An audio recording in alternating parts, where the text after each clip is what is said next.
బ్రహ్మార్పణం. ఓం బ్రహ్మగ్రంథికారిణే నమః.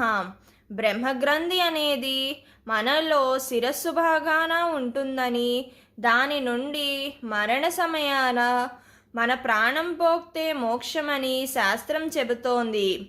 కానీ బ్రహ్మగ్రంథి తెరవబడాలి. నీవు జ్ఞానంతో దాన్ని తెరవాలి. అంతకు మించి దేనికి తెరవబడదు. అది మాయ యొక్క ఆధీనంలో ఉంటుంది.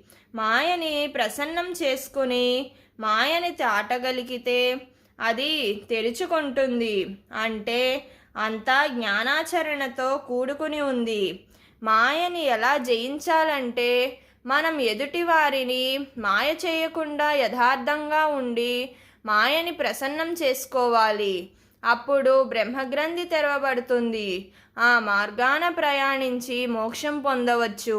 అలా యథార్థంగా జీవించి నీవే తెరిపించుకోవాలి. బ్రహ్మార్పణం.